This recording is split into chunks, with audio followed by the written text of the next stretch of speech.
How's it going, everyone? In this video, I'm going to be going over 3 ways to overcome fear.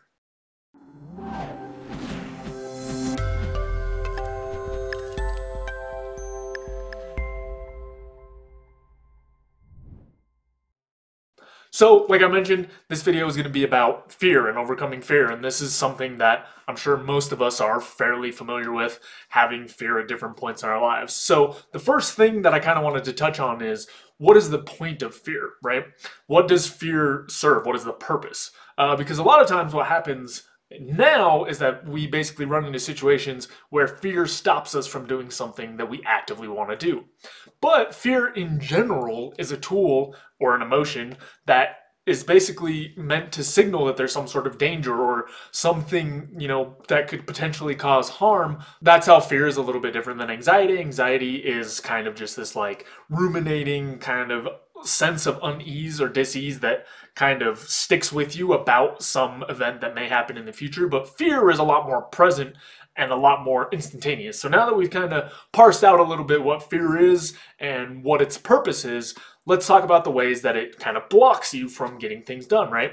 So if your brain or you as a person interpret things as dangerous in some way, then it's going to provoke this fear response. So what we need to do is work from a couple different angles, and in this video I've come up with 3, to basically figure out how to resolve that fear so you can move forward and do the thing that you want to do. For example, a very, very common fear is public speaking, right?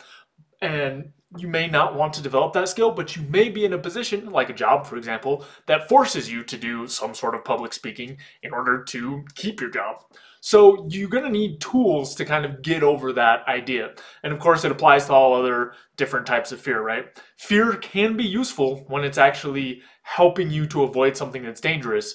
But nowadays, this system often misfires and makes us fearful of things that don't necessarily have really negative outcomes. So the first approach that I want to talk about for dismantling some of this fear is to think about your relationship with fear. What is it exactly that you think should happen, right? Because a lot of people, when they feel fear, they don't really understand or engage with the emotional process and what it's supposed to signal, right? So, you kind of get the feeling and then you go, whoa, this feeling is crazy, like I've got to get out of here.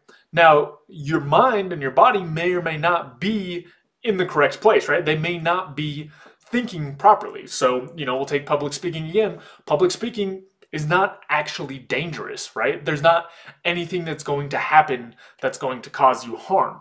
So you need to kind of take stock of your relationship with fear and the situations that it arises and kind of what's happening. So another thing to think about is that fear is normal, right? Like a lot of people have a relationship with fear that when they feel it, 1, they either buy into it too much, or 2, they think like, oh, there's something wrong with me, like I shouldn't be feeling this fear response. Now, the whole system is just designed to try to help you, right? To try to protect you from things. But, that system can misfire. So it's up to you to kind of work on that relationship with fear, recognize that it's normal, and recognize that sometimes you're going to have to make adjustments. So the main overarching idea here, or the approach, is to kind of recognize that your relationship with fear needs to be one where you know that sometimes you need to work through it to accomplish the things that you want to, and other times it's actually giving you a signal that you need to listen to. So that's the first thing, is just think about your relationship with this emotion and how you generally engage with it. Now, the second approach is to kind of think of things from a cognitive perspective or from a thought perspective, right? How are your thoughts influencing you, and how are they playing into your sense of fear? So let's go to the example again of public speaking. The types of thoughts that may be popping into your head that make you fearful right before you give a speech are, I'm not going to be able to remember anything, everyone's going to make fun of me, I'm going to mess up my words, I'm going to say something inappropriate or stupid, I'm going to do something I shouldn't. So all of these different ideas, these thoughts, can kind of get in your head and start to mess things up, right? So one thing to do is kind of look at these thoughts, right? Think about your thoughts, right? And kind of analyze them to see how realistic they are and see if they're helping you and see what direction they're guiding you in. So for example, if you think, I'm going to forget my entire speech, how plausible is that? How likely is it that that's going to be a realistic outcome? If you've practiced, if you know your material, it's not very likely. So you have to kind of challenge and work through some of these thoughts, and that can help you get to a position where you can overcome the fear. Another part of the cognitive state, or what makes people worried, is this sense of uncertainty a lot of times, right? If you don't necessarily know what's going to happen, a lot of us allow our brains to fill in the gaps with things that are threatening, right? And that can create fear. In the same way of, that speech example, right? Let's say you don't know how you're going to be introduced. Well, you might, let your brain fill in that gap with something that says like, oh, they're going to introduce me the wrong way, or they're going to introduce me as like some super expert, and when I get up there, I won't be able to perform. So recognizing sometimes that fear is caused by your brain filling in these gaps, and kind of taking hold of that process and taking some control over the process gives you a little bit more space to play around, right? If your brain is just filling in the gap and you don't actually know, what's going to happen, there's some amount of uncertainty, you can kind of try to slow down and reassess and see like, okay, maybe that first thought isn't the most plausible one, right? Maybe that's not the best idea.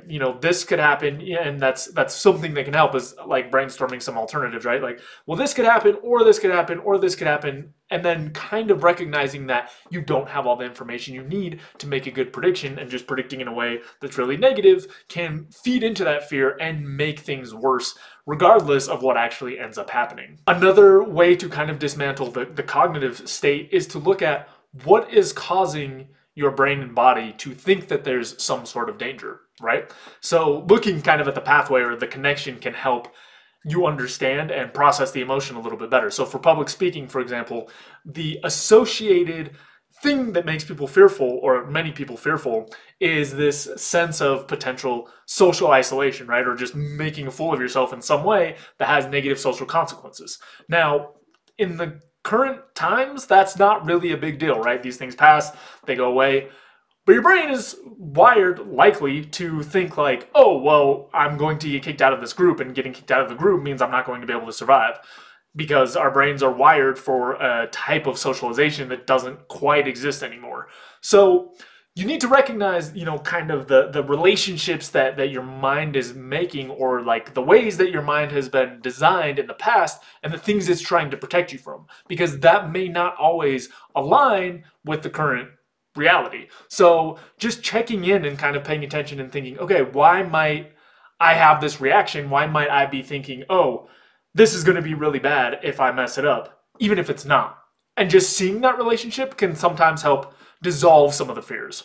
So the third approach that I want to talk about is the emotional state, right? We've talked a lot about the cognitive state, your thoughts, how that can influence fear. But your actual physical state and your emotional state can also play a big role. So one of the things that can help alleviate some fear and help you get past certain situations is to change your emotional and physical state. So pretty much the easiest way to do this, or the most common way to do this, is to work on your breathing, for example, right? To intentionally slow down, take deep breaths, and this causes changes in your physiology, and it causes changes in your emotional state, because your emotional state when you're in fear is trying to ramp up your system, right? It's trying to get you into this heightened, more active state so that you can react to something. So if you intentionally bring your body down and calm it down, then you're also telling, these systems in your mind, hey, this is not necessarily a dangerous state. So that can help to reduce some of the fear. Now, of course, this doesn't always work perfectly. These are all just little bits and pieces that you can take to help moderate fear to the point that you can actually push through it and accomplish the things that you need or want to.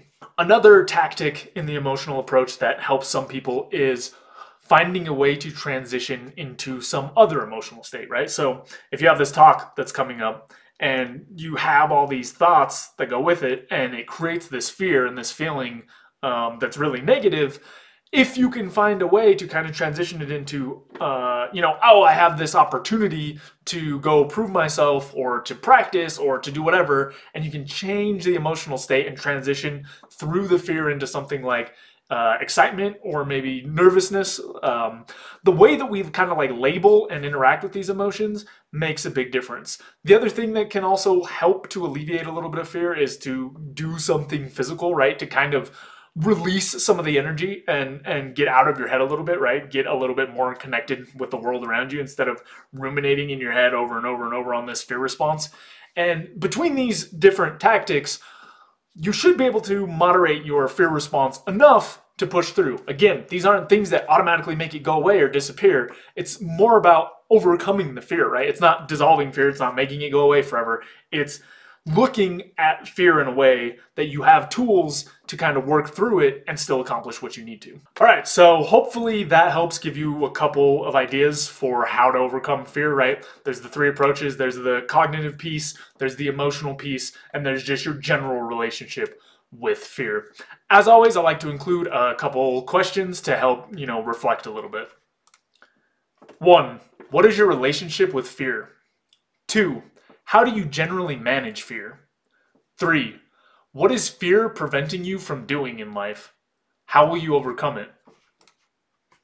Hopefully that helps you have a few ideas about how to think about fear and provides a couple tools for how to actually manage fear and have a chance at overcoming it and accomplishing the goals or the tasks that you need to. That's all I've got for this video. So as always, if you have any questions or comments, throw them down in the box below. And other than that, I'll see you next time. You can check out more content at howtohappy.com. Also, don't forget to subscribe so you can stay up to date on the videos. We've also got a Twitter, Instagram, and Facebook that you can check out. Reflect, take action, and enjoy life. See you next time.